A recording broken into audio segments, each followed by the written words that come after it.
I don't know what to do. I don't know what to do. You know what? I don't know what to do either. I'm done. I'm done arguing with you.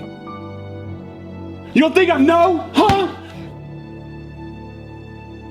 What do you think you're doing? What do you mean?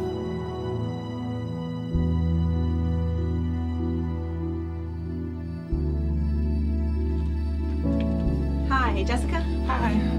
I'm Amanda. Nice to meet you. Nice to meet you too. Why don't we come on back to my office?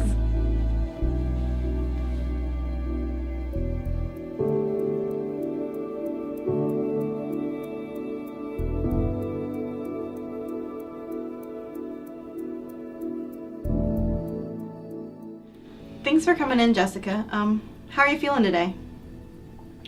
I'm okay, I guess. About as okay as I can be. All right. Well, this is a safe place. There's lots of support here for you. Why don't you tell me what brought you here today? I don't know where to start. Maybe the beginning? Tell me about your husband. Well, he's a good guy. We were married for about 6 years. We met at my first command. So how was the relationship at that point? It was fun, exciting. We used to go out on these romantic little dates. Did something change?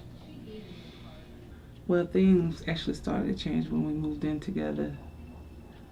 I slowly started losing all my friends because he was jealous. He didn't want me to hang out with him anymore. I admit I was jealous too. He started going through my phone. I started going through his Facebook. I mean, I knew that it was unhealthy, but I just thought it was the love that we had for each other. Things did get worse after we started spending all our time together. We began fighting most of the time. I don't get that. It doesn't make sense to me at all. What do you mean? How do you know? Yes, Mm-hmm. he began drinking more, finding more and more reasons to scream and yell at me. But he always said he was sorry, as usual, and I believed him.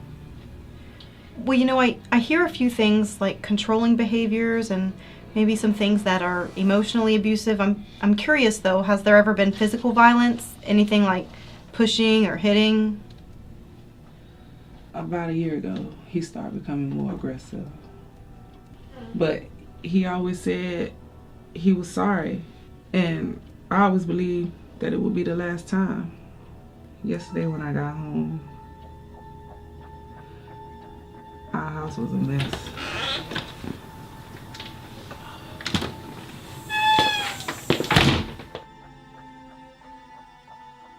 My clothes was thrown everywhere. Pictures was tossed everywhere. I thought somebody came in and robbed us until I heard them yelling upstairs.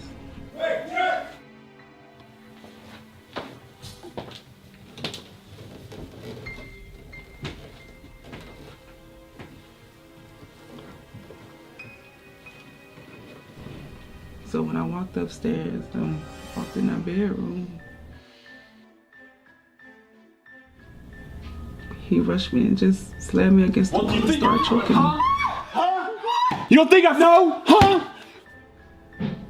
I never seen him in that much rage before. The next day, when I went to work, my chief noticed that I was out of bed.